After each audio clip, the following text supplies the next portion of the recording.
Carnage, thank you for taking the time to do this interview. So the first time I've actually heard of you, I was watching a live set on YouTube, Tiesto set at Stereosonic in Melbourne. And he dropped this crazy remix of Spaceman. I was like, dude, this is insane. And I was like, I need to find this artist and who's the mastermind behind it. And of course, that's how I found about you. So congratulations on all your success so far. Thank you. It's been pretty quick for you on the climb, would you say? Yeah, really quick. So before we dive into this interview, one of the first questions that comes to mind is how an artist, gets their name. How did Carnage stick? There's no story. No story behind it. Just like no story. Just randomly, like I'm gonna go with Carnage. That sounds tight. Carnage sounds fucking tight. Okay. Word. No story. Okay. It's weird, yeah. So reading a whole bunch of publication reviews, you got one of the hottest acts in EDM, one of Trap's most iconic producers. Carnage's rise in the EDM scene is what new artists should strive towards. After all of these positive reviews and so much support from all these major acts in the EDM scene, how would you say your year is going? It's going insane. Like, there's nothing else I could ask for, Yeah. Everything's happening. It's like, nothing, I can't ask for anything else, It's like, it's just great. It's shit. Mind blowing? Like, it's surreal. Did you see yourself standing here today? Hell no. Okay, so let me ask you another question. If you didn't see yourself standing here today, what would you think you would have been doing?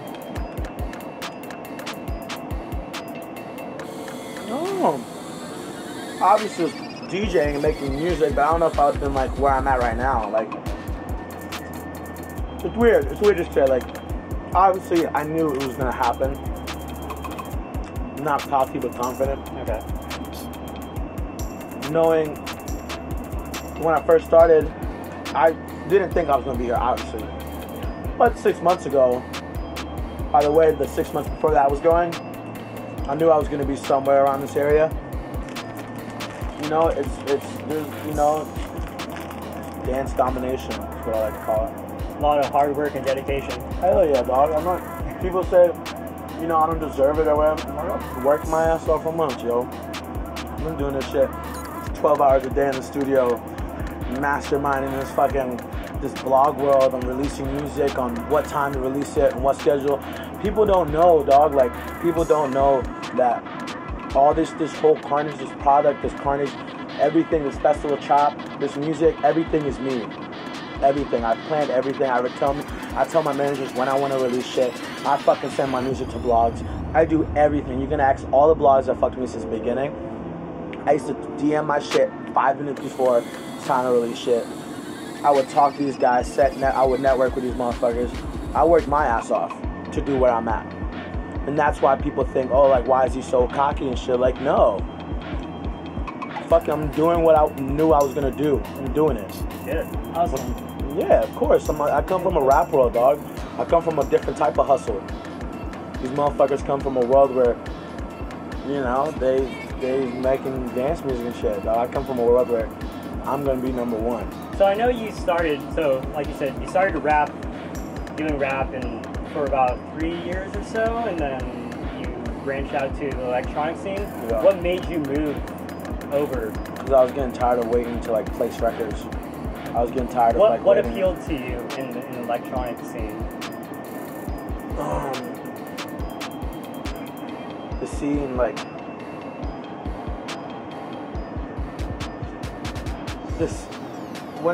there's a couple of things that intrigue me in this world. Obviously the music, melodies, is really awesome, really great. But also, I remember when I went to EDC for the first time, everything, and I've been to a bunch of rap concerts and shit and all that stuff before, and my manager Mark, who's been doing, and my other manager Ben, who was doing rap stuff for like over 10 years, and even him, we go to EDC, and we look how everything is planned, everything is straight, everything is on time, the production, everything is just such a fucking step higher. It's insane. It's just everything's so ready to go, and you know, and I'm ready. You know, I have like low patience, so yeah. Cool. So walk us in the day in the life of Carnage. Day in the life of Carnage. Wake up, check my phone, check my phone and stuff, and then either eat breakfast if I have food at my house, when I never do, because people eat it, or I go and get food, and then I'm at the studio by 1 o'clock, and I usually leave by 10. I'm just making music, watching YouTube videos all day, and I leave around 10 and go home and watch Netflix. Cool. That's really my day. Nice. Do you learn all your, you said you watch YouTube a lot, are you looking at like how tutorials and all that stuff? Hell yeah, just like, that's what it's all about. But I was, you know, I've always been doing that, because I come from an area where I live in the country, so it's like either you're like out playing sports, or you're like inside on the computer, you know? Yeah. Or you're doing drugs, which I don't smoke. Yeah. So I just be home and like on the computer, and I just used to watch tutorials and shit, but it was mostly like hip hop tutorials and shit, you know? Yeah. And I just really try to master this like hip hop shit, and that's why my motherfucking drums are so good in this trap shit. That's one thing I'm cocky about. Nobody can beat me on my fucking drums. That 808? Yeah. What, are you Logic or you Logic or Ableton or Fruity Loops. Fruity Loops? For the last 6 years. Yeah. It's an intuitive platform. It's awesome. Yeah, it's good. What's your favorite track to play right now? Like in your sets, you play so many bangers. What's like your go-to today? Right now, man, I don't know. All the songs in my set are like go-tos, right? But they're like really cool random go-tos for sure. I'll just say, "Don't You Worry, Child, Sweet Child." Leave it at that. Nice. All right, I think we got one more last question. What's your go-to order at Chipotle? You never know unless you go with me. Alright.